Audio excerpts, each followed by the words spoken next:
The gentleman yields back. I recognize Mr. Hunt from Texas.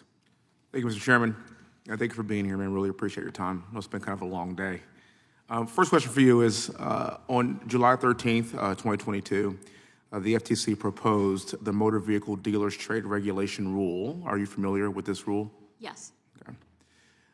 Did the FTC conduct a cost-benefit analysis for this rule and determine what cost of implementing this rule might be? And what did the cost-benefit analysis conclude, if you can recall? So we did have to conduct that analysis pursuant to the Administrative Procedure Act, and the notice of proposed rulemaking lays out some of that preliminary analysis. Any idea on the cost? I'm not recalling off the top. Okay. I'd like to ask for unanimous consent, sir, to enter this into the record.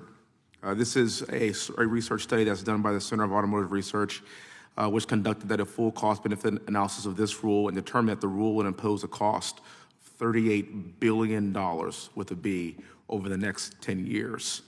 Are you familiar with that at all? That objection. Thank you. This is a study done by some outsiders, you said, or this is the FTC analysis? No, this is actually an outsider, the Center of Automotive Research. I'm not familiar with it. I know we got a lot of comments on the rules, so our teams are looking at those closely, and maybe this was one of those. So what we'll do is we will send this to you. I would implore you to take a look at it, and now that you have a copy of it, I would love for you to reconsider that burden and that cost that it would actually place on the American people, if you don't mind. Happy to. I mean, I will say generally, the auto rule that we've proposed is designed to address junk fees, bait and switch tactics, some of the harms that consumers time and time again have been encountering in these contexts. We've received over 100,000 complaints from consumers over the last few years relating to some of these deceptive practices in the auto purchasing context. So that's what our rule is really designed to address. Okay, understood. And I think this is kind of what our goal is, to make sure that we prevent any undue burden on the American people. Obviously, the issue that you just addressed, and also most importantly, just cost, because right now we as a country are suffering immensely with inflation, everything that we've been seeing. So I want to make sure that we do protect the American voter here in this country. Switching gears, the FTC has made a mandate protecting consumers and their privacy. Under that mandate, do you think it's appropriate for the FTC to compel a company to collect and retain consumer data, including their personal identifiable information?